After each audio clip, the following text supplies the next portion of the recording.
right. What we're going to do now is go through spiritual gifts. I want to cover some things on spiritual gifts. Чем мы сейчас займемся, это мы пройдемся через духовные дары. Я хочу кое-что восстановить в вашей памяти по части духовных даров. And I have several purposes. И в этом я преследую несколько целей.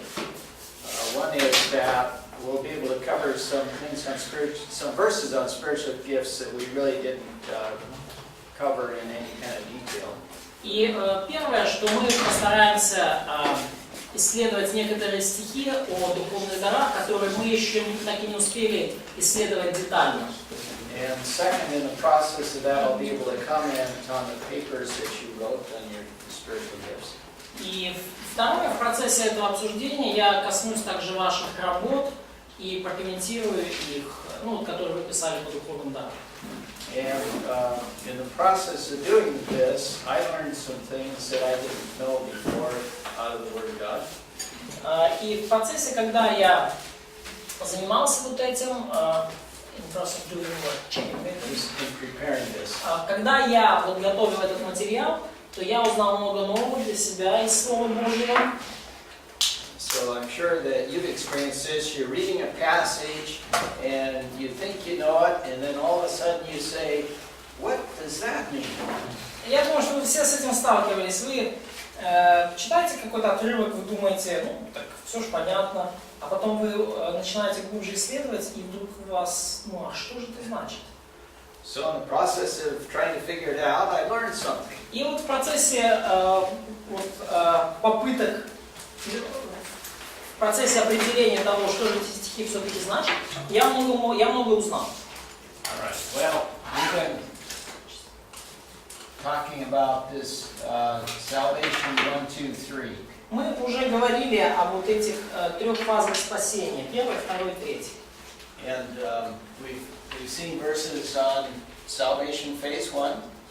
Мы видели стихи, которые касались именно первой фазы спасения. And we've seen verses on salvation phase 3. И мы видели стихи, которые касались третьей фазы спасения. But most of what we've been studying is this right here, salvation phase 2. Но большая часть того, что мы изучали, касалась вот второй стадии спасения. And that's where spiritual gifts come in. И вот это та стадия, где духовные дары выходят на сцену. So I'm going to start out with a passage that doesn't. You're going to say, what does that have to do with spiritual gifts? И я начну с отрывка, который, услышав, вы скажете, а что это, какое-то отношение имеет к духовным дарам? And I'll try to explain that. И я постараюсь вам это объяснить. So it's in a place where you would not go to for spiritual gifts. И это совершенно не то место в Библии, куда вы обратитесь, чтобы узнать что-нибудь о духовных дарах. In fact, it's in the Sermon on the Mount. И вообще говоря, это Нагорная проповедь. So Matthew 6. Матфея 6 глава.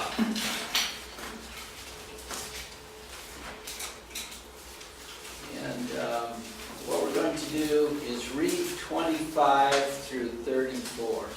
И что мы сделаем? Мы прочитаем 6 главу с 25 по 34 стих. And remember, specifically, this is Jesus talking to the people about His kingdom. И помните, что вот это то, что Иисус говорит народу о своем царстве. He's telling them how people should live in this kingdom which is coming. И Он говорит им о том, как люди должны жить вот в этом царстве, которое грядет.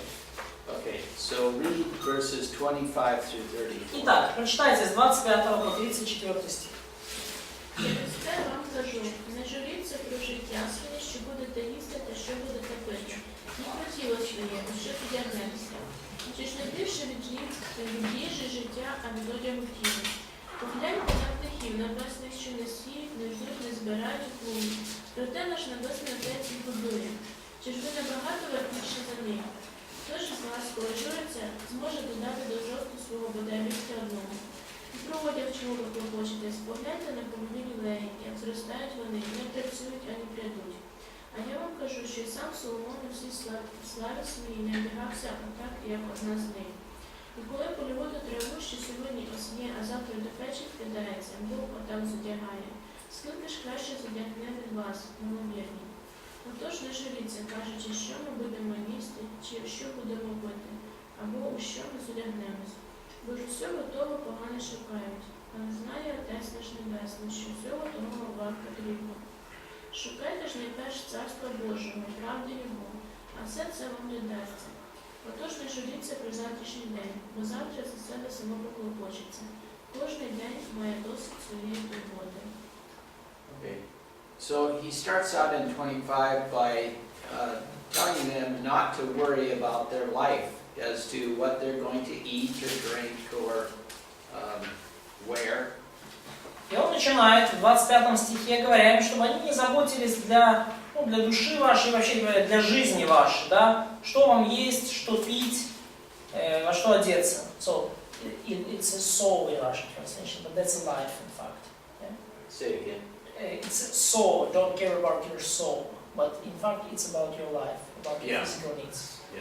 Да, то есть здесь для души имеется для жизни, ваши физические нужды жизни. Okay. And then I think 27 is a very interesting verse. И мне кажется, что стих 27 очень интересный.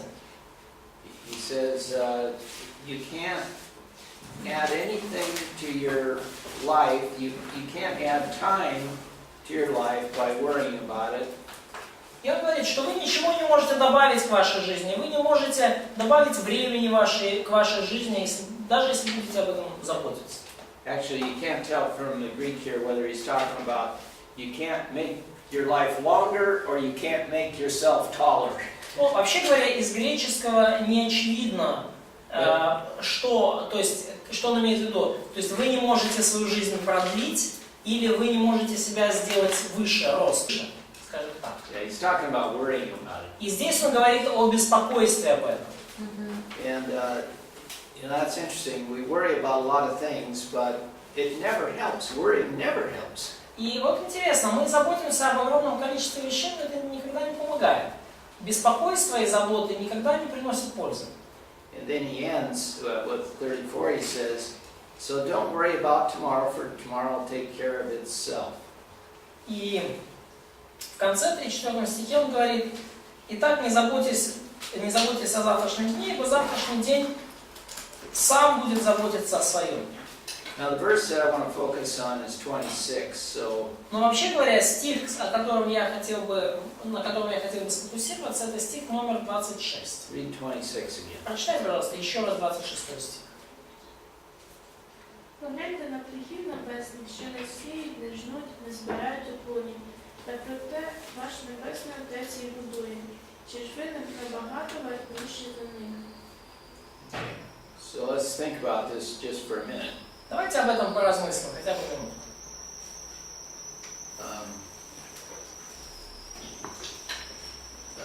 If we look outside, we see birds often they're in a tree. Когда мы посмотрим вокруг на улицу, мы видим там множество птиц, и часто они сидят на деревьях.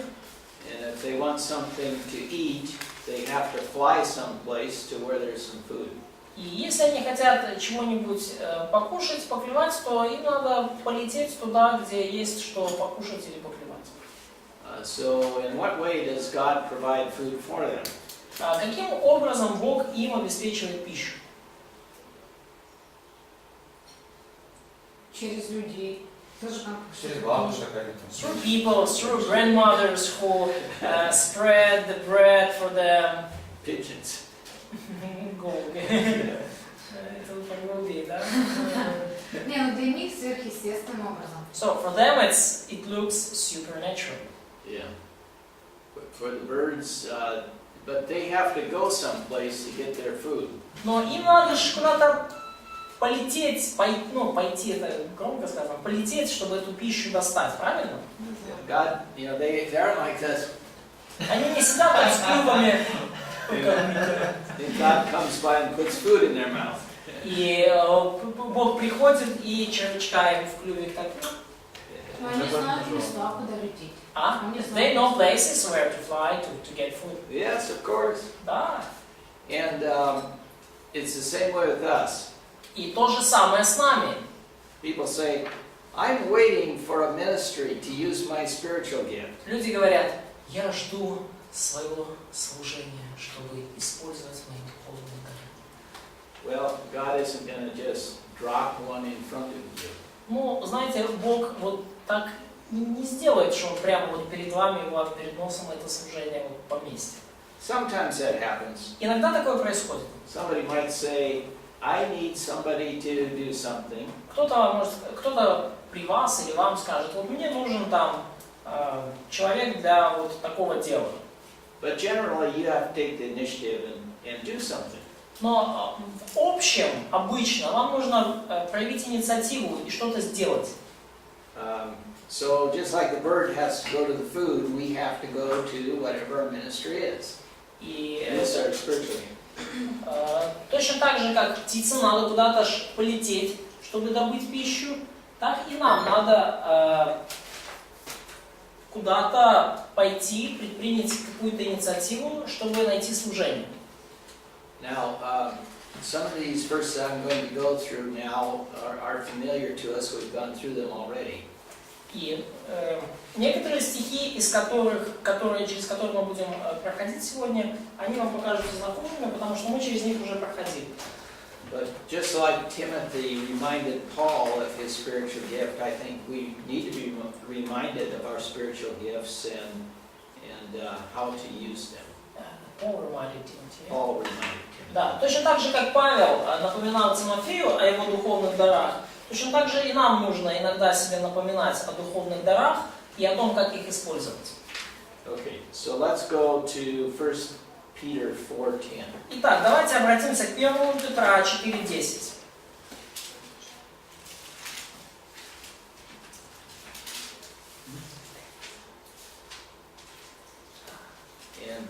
And read this.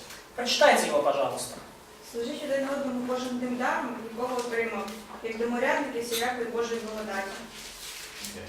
So we know from this verse that each one of us each believer has received a spiritual gift.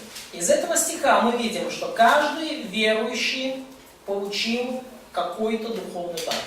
And it's to be used for what? И для чего этот дар должен использоваться? Друг для друга, для церкви. For church, for one another. Yeah, for one another. Да, друг для друга. And so it's not just for ourselves. Это не только для нас, любимых. And then let's go to Ephesians 4:12. И давайте откроем сейчас Ефесянам 4:12.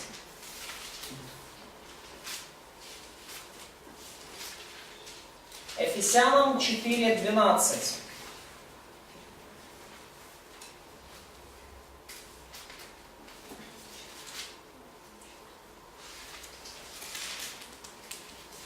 Так, разгласите кто-нибудь. Совершение святых на дело служения для созидания тела Христова. Okay. And so here, spiritual gifts are for edifying or building up the body of Christ. И вот здесь вот мы видим, что духовные дары используются для созидания, для совершения для созидания, для совершения тела Христова. And for equipping believers. И для снаряжения верующих. So, it's just like if you want to be a carpenter, you have to be trained and you have to have tools. Точно так же, если вы хотите, например, стать плотником, вам нужно получить какую-то подготовку, и вам нужны инструменты, если вы хотите стать плотником. So spiritual gifts are to give us tools and to give us training to do our jobs in the body of Christ. И духовные дары, да, это с одной стороны, как они помогают нам получить подготовку, и с другой стороны, это инструменты, с помощью которых мы служим внутри тела Христова. I want to go to a passage that we didn't look at before, and that is in 1 Corinthians 14. И я хочу, чтобы мы сейчас обратились к отрывку, к которому мы еще не обращались раньше. Это 1 Коринфянам 14 глава. And it's It's verse 40. И это стих 30. So 1 Corinthians 12 was, of course, listed spiritual gifts and gave us a lot of information on spiritual gifts. И в 1 Коринфянам 12 главе там вот эти списки духовных даров. И вообще там очень много информации о духовных дарах. And then chapter 13 says these have no value if love isn't a part of it. И 12 глава знаменитая говорит о том, что все эти дары не имеют смысла, если любовь не является их частью. And in chapter 14, he corrects the believers in Corinth because they were misusing their spiritual gifts. И в 14 главе он исправляет верующих в Коринфе, потому что они злоупотребляли своими дарами. Then he gives a principle in verse 40 that's very important И он in the church. в 40 стихе дает принцип, который очень важен в церкви. 14 глава, 40 стих. So read that. Прочитайте, пожалуйста. Только все должно быть благопристойно и чинно. So in the context of spiritual gifts, we have to do things orderly and carefully. Итак, в контексте использования духовных даров мы должны делать все благопристойно и чинно. Ну или, как с английского, это по порядку и внимательно. So we have to plan ahead. То есть нам нужно планировать заранее. And I noticed that in some of your write-ups, you did a good job explaining the activities that you did ahead of time so you'd be ready to do your ministry. И когда вот я изучал ваши работы, знаю, что многие из вас внимательно перечислили все эти действия, которые вы делаете до того, как, собственно, начинается служение, чтобы когда это служение начнется, вы были уже готовы. Подготовительные действия. Да? And sometimes we see in churches where things are not thought out ahead of time, and so they're not done in an orderly manner, and it's confusing to people. И часто мы видим в церкви, что какие-то вещи не продуманы заранее, и они делаются в итоге абы как, и не благопристойно. И это людей смущает и сбивает с толку. So I make this comment because I saw in some of your write-ups you did a very good job of thinking ahead of time as to the activities that you needed to do, but some it seemed to be a little bit chaotic. Да, потому что почему я об этом говорю? Потому что многие из вас очень здорово справились с тем, чтобы прописать все свои действия, и включая те действия, которые вы делаете заранее.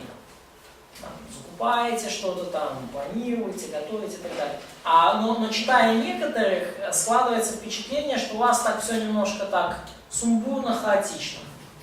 Okay, now let's go back to 1 Corinthians 12. Итак, давайте вернемся к 1 Коринфянам 12 главу. And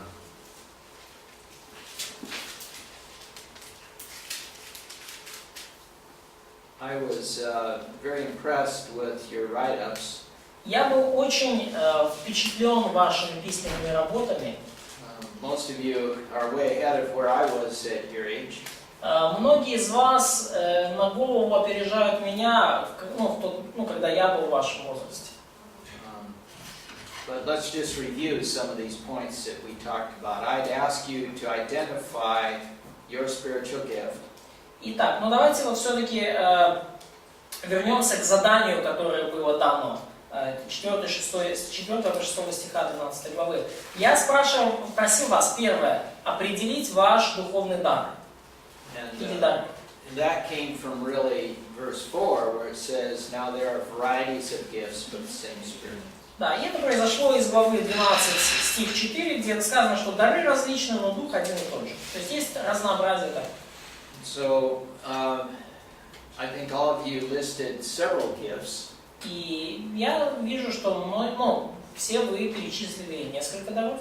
And I would expect that. I think most people have more than one.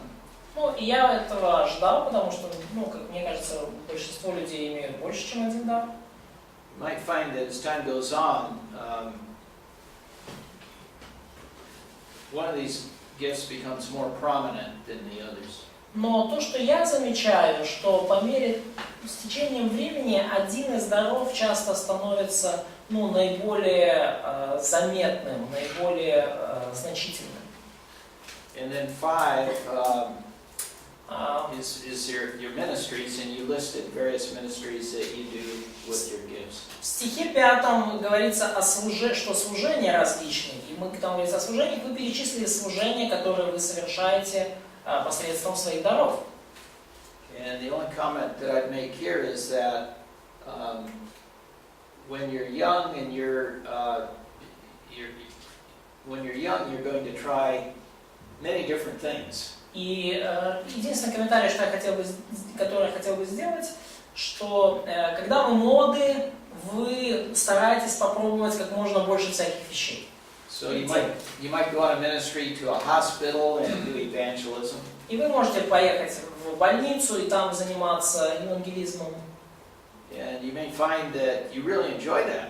И вы обнаруживаете, что вам это очень нравится. Or you may find that you're just not very effective at that. Или вы обнаружите, что что-то не очень эффективно в этом. So I think it's good when you're young to try a variety of things. И я думаю, что это очень хорошо, когда вы пробуете множество различных дел и служений. But try to focus on a few. Don't try to do too much. Но все же старайтесь сфокусироваться на нескольких. Не старайтесь делать слишком много. So not too much at a time anyway. Ну, по крайней мере, не слишком много в конкретный момент, в один момент времени, сразу. It's better to do one thing well than a whole bunch of things not very well. Лучше делать одно дело, но хорошо, чем целую кучу дел и плохо. So this isn't a criticism, but look for those things that God seems to allow you to be effective at. Но это не критика, но просто взгляните на те вещи, в которых по Божьему допущению и благословению вы все же эффективны. And I notice from your papers, some of you have already found those things because you really like doing them, and God seems to be blessing you in those particular ministries. Из ваших работ я вижу, что многие из вас уже нашли это дело, и вы знаете, в чем вы эффективны, и Бог благословляет это служение. Okay, and then verse 6 talks about really the activities in carrying out that ministry and using your spiritual gift. И стих 6 говорит о действиях, то есть о том, как, собственно, осуществляется это служение и как вот в деталях практикуется этот духовный дар. But be well organized. Be well organized. Будьте организованы. So think it out ahead of time so you don't get there and find out you have half of the materials you need. Продумывайте заранее, чтобы не получалось так, что вы уже, скажем так, уже на месте и надо уже что-то делать, а у вас только половина материала готова. Sometimes I walk past the children's classes in church and I see one of the teachers doing this before class. И я иногда провожу занятия в воскресной школе, и в нашей церкви, я иногда замечаю учителя, который перед занятием так что-то там колупается у себя. Now I hope that they prepared ahead of time and they're just reviewing. Ну, я надеюсь, что он готов заранее и просто освежает в памяти свой урок. My worst fear is that they are now preparing for their class. Но мой самый кошмарный сон, что это сейчас прямо он готовится к занятию. Okay, now let's go to a passage that we didn't spend time on that's very important for spiritual gifts, and that's Romans 12. И давайте сейчас перейдем к отрывку, на котором мы так особо времени не проводили, а он очень важен для вопроса духовных даров. Римлянам 12. А как насчет, как дух поведет?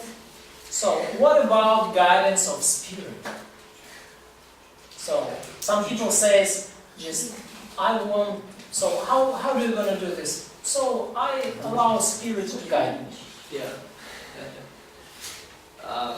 Some people use "I allow the Spirit to guide me" as an excuse for not preparing. Некоторые люди используют вот эту сентенцию, как Дух поведет, как извинение, чтобы не готовиться. That is never the case. Это никогда не было вариантом у Бога, Божьей воли. So the Spirit guides in preparing ahead of time. И Дух Святой замечательно ведет во время подготовки заранее. Other comments on that? Другие какие-то комментарии на этот счет? Your question? А можно перейти к Римлянам, мы все-таки 14 главы, 14 стих покомментируем? Can we look at, before going to Romans, can we look at 1 Corinthians 14, 14, да? Да, 14 стих. 14. Oh my. Ну, понятно. And also maybe 15. Okay, and also what? 15. 14 and 15 in chapter 14. Go ahead and read it. Прочитайте. Когда я молюсь на незнакомом языке, то мой дух молится, но ум не принимает в этом участие. Так что же мне делать? Я буду молиться духом, но буду молиться и умом. Я буду петь духом, но буду петь и умом.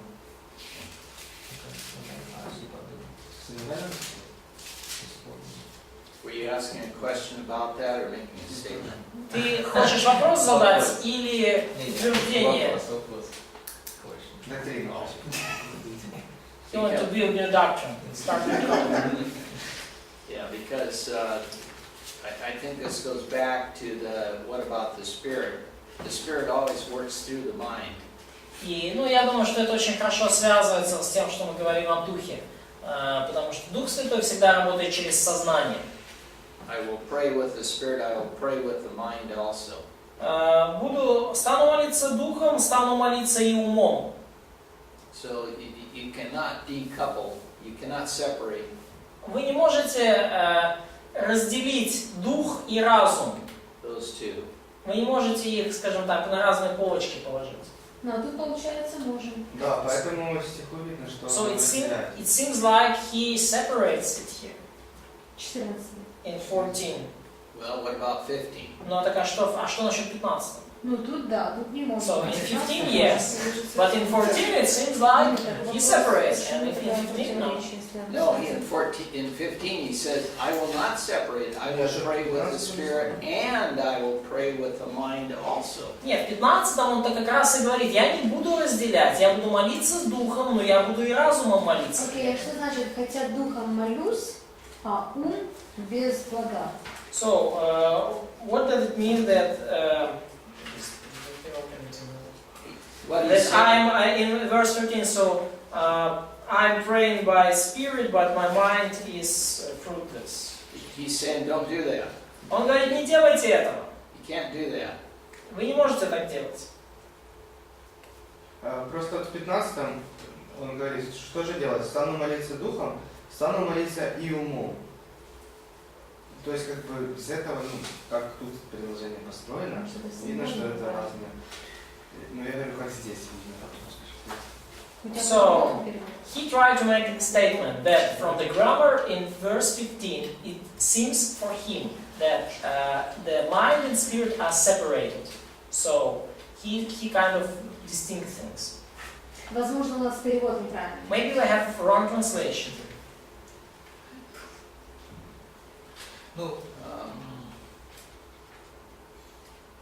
Yeah, I don't know, my translation seems pretty clear. Мой перевод кажется очень понятным. Можно прокомментировать? Can I comment? Yeah. Получается, 14 он как бы ихнюю проблему говорит. Вы говорите, что типа вы молитесь над духом, но без ума. Он говорит, типа, как это? Я буду молиться духом, но буду молиться умом. То есть он как бы поднимает эту проблему и дает же решение. Если я молюсь духом, то и умом молюсь. Не может быть без плода. So, it seems like in verse 14 he comments their position. He just quotes them. And then in verse 15 he gives an answer, and he gives a right point of view. Окей, а вы можете нам помочь самим это увидеть? Просто это хорошо, что ты говоришь, но Ну, я... это стильное писание. Can you help То us to есть see? проблема решает. Грамматика. Can you maybe mention the diatribe style that Paul often uses when he speaks with even imaginary Yeah. opponent? And so Paul teaches by diatribe. So he asks a question and then he gives an answer. Павел учит очень часто с методом диатрибы. То есть он делает какой-то вопрос или заявление от лица вымышленного или реального оппонента. So И потом отвечает на это. So he does that in 15. He says, what is then? What is the result? И он, he does, yes? He does, that's what he asks. Он говорит, да, какой же, у нас не видно, что же, да, но буквально, какой же результат этого? Да, то есть в 15 стихе он Now, is that, you have that in your translation? No. You don't. So in 15, the first question in the beginning is kind of, so what? Okay, that's fine. So what? Да, хорошо, тоже нормально. То есть, знаете, да, такой вопрос американский. So what? И что? Да? Вот у нас так переведено, да? Что же делать? И что? Вот буквально, это, в общем-то, тоже, что и в греческом. Да? Какой результат из этого? So he says, I will pray with the Spirit and I will pray with the mind also. Ну, вот, да, вот буквально как, я вот перевожу буквально с английского. Я буду молиться духом и буду молиться умом также. So now he's giving the correct way to pray. В 15 стихе он дает корректный, правильный взгляд на молитву, способ молитвы. Is that clear in your text? Ясно ли это из вашего текста? Да, 18 стих. Yes. But what about verse? То есть, типа, это нормально благодарить, но только не при ком-то. Благодарить просто духом. Ты So, verse благодаришь? 17. For you are giving thanks well enough, but the other man is not edified. And why do we use spiritual gifts? Why does God give us spiritual gifts? Зачем Бог дал нам духовные дары? Ну, тут вопрос понятно название. То есть, получается, And it's, можно of course, благодарить. for edifying. Ничего плохого нет, если благодарить духом без ума. Ну, тут так сказано, что если благодаришь, хорошо, но другой не назидается. Поэтому благодари с умом и с духом и умом, что второй понимал. So it seems like he states that it's bad to praise or give thanksgivings just by spirit, because your neighbor is not edified. So you just do it with a spirit and mind, so your neighbor will be, the other brother will be edified. Other man will be edified. Я не понял, просто откуда ты из стиха взяла, или ты, так сказать, парафраз сделала? Парафраз. Ну, 17 стих. Ты хорошо благодаришь, но другой не назидается. Если другой не назидается, получается о том, что Павел говорит, что ничего плохого нет, когда я благодарю просто духом. Ну, ты хорошо благодаришь, но другой не назидается. Что это значит? So what does it mean that for you are giving thanks well enough? So is he kind of assume that this pray thanksgiving even without edifying another man is good? He's just saying they're arguing that they're giving thanks when they're praying, even though no one else can understand it. Послушайте, преподаватель, они спорят с Павлом, и они утверждают, что это классно, хорошо, что я даю благодарность Богу, воздаю благодарность Богу, даже когда никто об этом не знает. Не понимаю. So he's saying, okay, I'll give you that. I'll believe you. Ну хорошо, он говорит, я верю вам. But the other person is not edified, so that's not why we have these spiritual gifts. То есть, когда вы благодарите сами в себе, сами для себя, другой человек не назидается. И цель этих духовных даров не исполняется. Дары даны с целью назидания. Это понятно. Вопрос, что значит благодарить самих себе? Хала-бала мало зала, что никто ничего не So, понимает? what does it mean to give thanks in yourself? If it means some, foreign, not just strange tongues like she quoted. Well, you're missing the point. Ты потеряла вообще точку, о чем здесь Павел говорит. What Paul is teaching here is that they have been misusing the spiritual gift of tongues. Чему здесь учит Павел? Они злоупотребляли духовным даром языков. Several of them have been using them at a time, all at the same time. Некоторые из них использовали дар языков одновременно. And no one knows what they're saying, И никто не понимает, что они говорят. and they don't even know what they're saying. Они не понимают, что они говорят. And it's chaotic. И это хаос. So what he's saying is, okay, you say you're praising God. Что он здесь говорит? Хорошо, ты говоришь, что ты славишь Бога. How is that edifying anybody? Каким образом эта твоя слава назидает кого бы то ни было? The answer is it's not. Ответ – никак. So we don't need to figure out what are they doing. How are they praising God? We don't need to figure that И out. нам не нужно здесь пытаться вычитать, как же они это делают, как же они прославляют Бога. What Paul wants us to do is not do this. Что Павел здесь пытается сказать? Не делайте так. So your brain needs to be engaged with what you're doing. Ваш мозг должен быть включен, он должен участвовать в том, что вы делаете. And whatever you're doing needs to edify the church. И что бы вы ни делали, это должно назидать церковь. То есть, если это не назидает, не используйте это так. So, if it's not edifying the church, so don't use this gift? Or what? Именно здесь. So what what should they do if it's not edifying church? Don't do it. Ну, то есть, если вы что-то делаете, церковь это не назидает, не делайте. But the proper use of gift should edify church. Yes.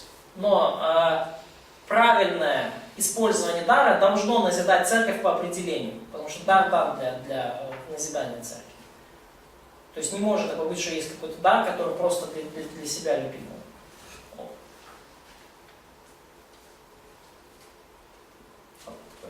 Вопрос?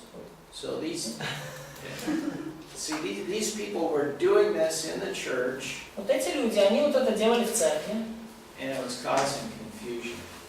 и это было постоянная неразбериха. Now at this time, and then Paul says in 18, I thank God I speak in tongues more than you all. И в те времена, и Павел об этом говорит, благодарю Бога моего, я более вас всех говорю языками. Now this is the important part. However, in the church, I desire to speak 5 words with my mind so that I may instruct others. Но, и это очень важно, 19 стих, сразу после этого. Но в церкви хочу лучше 5 слов сказать умом моим, чтобы и других наставить. So at this time, the gift of tongues was still active. В то время дар языков все еще был в действии. But it was being misused in the church. Но, и тем не менее, он все равно им злоупотребляет в церкви. And so we need to take it in the context of what Paul's point is. И нам всегда нужно эти стихи рассматривать в контексте той идеи, которую хочет донести Павел. Его главный мысль, принцип. Okay. So let's go back to Romans. Итак, к римлянам. Все дороги ведут в Рим. 12.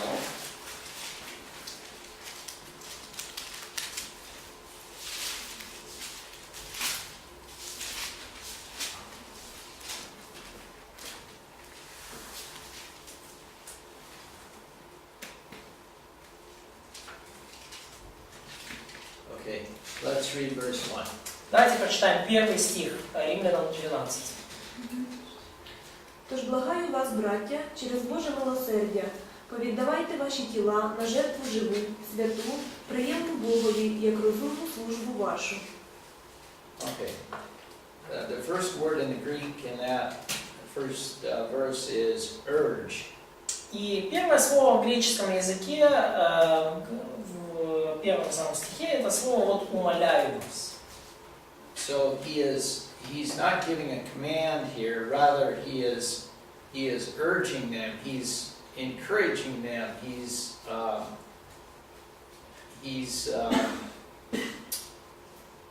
don't know, Persuade them. He's trying to persuade them to use their minds and reach this conclusion. And reach This conclusion, which we'll see what it is. Вот это слово «умоляю», да, это не повеление, это не приказ. Он их умоляет, он их ободряет, он их убеждает, чтобы они использовали свой разум, обновляли свой ум вот для целей, о которых он будет говорить дальше. Okay, and what does he urge them to do? И что он их уговаривает делать? Present what? Представить bodies, Their bodies. представить тела. Now it's interesting, he doesn't say your mind or your heart or your soul or your spirit, he says your bodies. Он не говорит, интересно, что он не говорит здесь, представьте свой разум, сердце, душу, дух в жертву живую. Он говорит, тела ваши представьте. He talks about presenting here and a living and holy sacrifice and spiritual service. И он здесь говорит о представлении тела в живую жертву святую для разумного служения вашего. So it's like the priest that takes the sacrificial animal and puts it on the altar. Это вот то, как священник несет жертвенное животное к алтарю и помещает его на алтарь. And so to the Greeks, they would think the body is bad. И для греков, они что думали, что тело это ж плохо. And they'll present their soul and spirit because that's good, but not their body because that's bad. Они бы представили свой дух и душу, ну, потому что дух и душа это что-то такое ценное, но не свои тела, потому что что такое тело? But Paul is saying, get your body into service. А Павел говорит, что тела ваши представьте в жертву, And на present служение, представьте it тела to God. и представьте их Богу. And you know, he also says our body is a temple of the Holy Spirit. И также он говорит, что тела наши это храм Духа Святого. Now read verse 2. Прочитайте, пожалуйста, стих 2. И не сообразуйтесь с веком сим, но преобразуйтесь обновлением ума вашего, чтобы вам познавать, что есть воля Божья, благая, угодная и совершенная. Okay. What word do you have for transformed? Какое слово у вас здесь преобразуйтесь? It's literally transformed. Transformation. Transformation. Yeah. Okay. That's right, correct word. Yeah. It's So- the Greek word is what the English is metamorphosis. Ну, вот, Metamorphosis. вот это слово преобразуйтесь, да, в английском у нас еще слово используется, ну и в греческое происхождение слова метаморфоз, метаморфоза, да, слышали? Происходящее изменение, да, метаморфоза. So like a butterfly comes out of the Yeah. changes. Yeah. Да, как вот гусеничка ползла, потом бабах, и бабочка полетела. Ну, это еще сначала кокон. Да, еще да. Метаморфоза. It says so the renewing of your mind. То есть, и как это происходит? Обновлением ума вашего. So this renewing and the transformation comes from the inner man, И from the inner inner person. Да, то есть это вот обновление, это преображение происходит из внутреннего человека, изнутри. Now read verse 3. И сейчас, пожалуйста, прочитайте 3 стих. По данной мне благодати, я говорю каждому из вас, Не воображайте себе слишком много. Судите о себе здраво, по мере той веры, которую Бог дал каждому. Okay. Now this is a very interesting verse. И стих этот очень интересный. And he's getting to the subject of spiritual gifts. И он касается вопроса духовных даров. So the grace given to me, По данной мне благодати he was given the spiritual gift of apostleship, among other things. ему, помимо всего прочего, был дан духовный дар апостольства. Павел. And based on that, he is now giving them this information. И основываясь на этом даре, он сейчас предоставляет им вот эту информацию. And so he first says to them not to think more highly of themselves than they ought to. И первое, что он им говорит, что не думайте о себе более, нежели должно думать. So remember yesterday we talked about the just shall live by faith. Помните, вчера мы говорили, да, вот это место из Аввакума, да, что праведной верой жить будет. And what was the first part of that verse? А какая первая часть этого стиха в оригинальном? Arrogant soul won't Yeah. be calm. Yeah. Won't have peace. Yeah. So here Paul's reminding them, do not be arrogant. Ну и здесь Павел им напоминает, не будьте заносчивыми, надменными, But use good judgment. но используйте, но думайте скромно. Используйте здравый рассудок. Then he says, as God has allotted to each a measure of faith. Думайте скромно по мере веры, какую каждому Бог уделил. Now, what is that about the same in Russian? Yeah. Okay. So, yeah, by measure of faith. Okay. So measure is like when Charlotte makes apple pie or cookies. Let's say Charlotte makes cookies. Вот, что такое мера? Вот представьте, вот моя жена Шарлотта, вот она делает печенье So или яблочный пирог. she hopefully carefully measures out sugar and salt and flour. Ну, я очень надеюсь, что она вот именно так вот очень, внимательно, детально отмеряет вот сахар, соль, муку и так далее. Yeah. So God has measured out here. He's measured out. И Бог вот точно так же вот отмерил. He's measured out what according to И this? что Он отмерил? Вера. Faith. Yeah. So faith is needed in all of our life in phase 2. И вера нужна, это мы нуждаемся в ней постоянно, да, всю нашу жизнь и в том числе и в фазе 2. Нам тоже нужна там вера. And it's needed in using our spiritual gifts. И вера нужна для того, чтобы мы могли использовать наши духовные дары. And God's even given us that for use of our gifts. И Бог даже это нам дал, даже веру, для того, чтобы мы могли использовать духовные дары наши. So we can't say, I don't have what I need.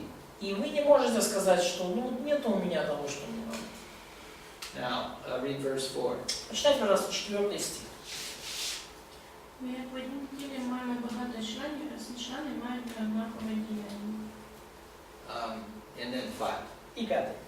Так багато нас є одне тіло в Христі, а зовсім не одинокими членами.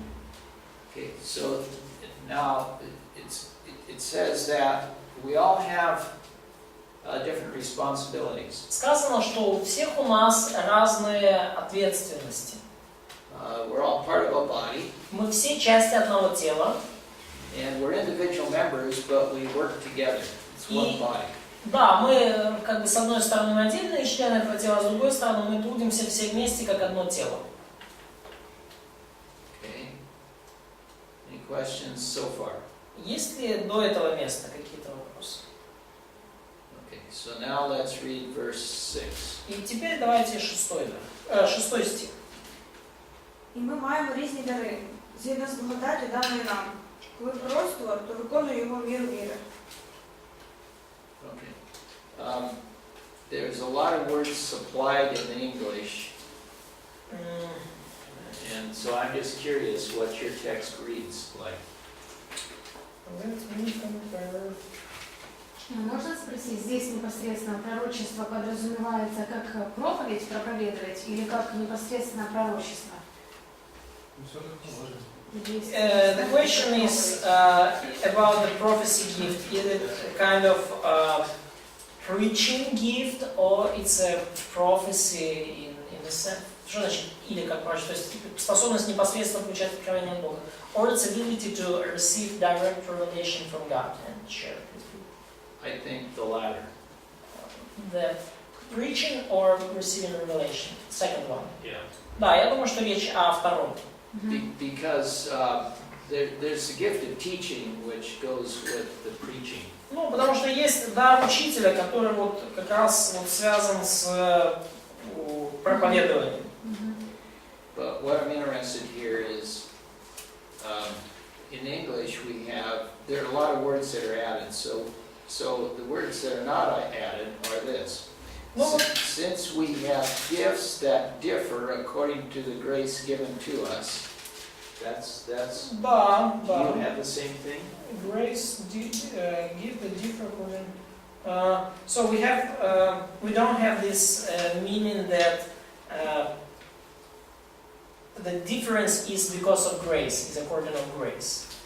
It's and like by grace that given us, we have different gifts. Okay. It's Different. Yeah. The point here is that we have different gifts. Ну, идея здесь, там уже основная в том, что у нас есть разные дары. So you don't have a local church that has all evangelists. If you do, it's not going to function very well. Невозможно, ну, представить себе поместную церковь, где все евангелисты. А если есть такая, то там, ну, она не будет функционировать должным образом. But now the next phrase is the interesting Но one. вот следующая фраза, она интересная. Do you just jump immediately to if prophecy according to the proportion of faith? Yeah. Okay. See, in English, there's a whole bunch of stuff added. So that's fine. Let each exercise them. No, we don't have this addition, so let each exercise them accordingly. Okay. No, we have just directly prophecy according to the proportion. Okay. According to his faith, with service in serving. И да, имеешь ли служение, пребывай в служении. So what's he saying here? Что он здесь говорит? Do your gift. Трудись своим даром, работай им, используй его. Don't sit on the branch waiting for something to happen. Не сиди на ветке в ожидании того, что что-то там случится. Да, не сиди на скамейке в церкви и не жди, что да, сейчас вот наступит оно. So, in summary, here's what I want to leave with you. Here's what I want to leave with you in summary. I'm just Вот summarizing. что я хочу, скажем так, вам передать и как я хочу суммировать свои мысли сейчас. Have a ministry. Do something. У вас должно быть служение. Делайте что-нибудь. Now, it may be that you know what your spiritual gift is, but there are a lot of other people in church doing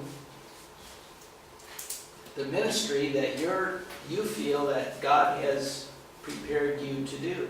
И может такое быть, что вам кажется, что вот у вас есть какой-то дар, а в церкви много людей уже занимаются вот этим делом, и вам, ну, которым, как вам кажется, вы должны заниматься.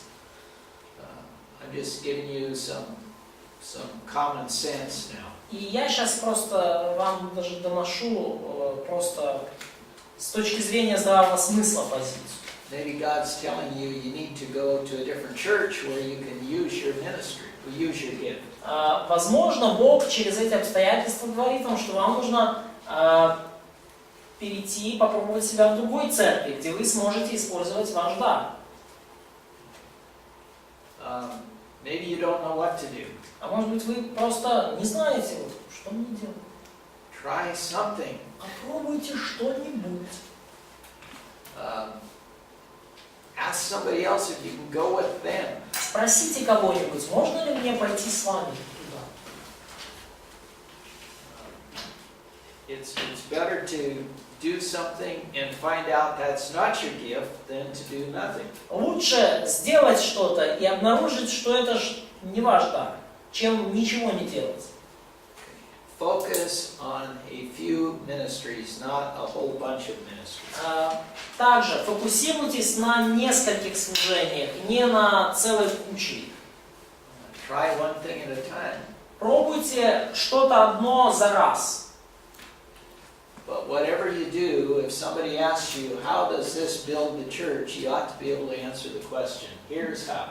Но что бы вы ни делали, если кто-то подойдет и спросит вам, как это созидает церковь, вы должны быть в состоянии ответить, как. Как это служение созидает церковь, назидает церковь. And last, И последний момент. be organized. Будьте организованы. That's all I have to say, and I stopped right on time. И это вот все, что я вам хотел сказать, и я даже уложился в время.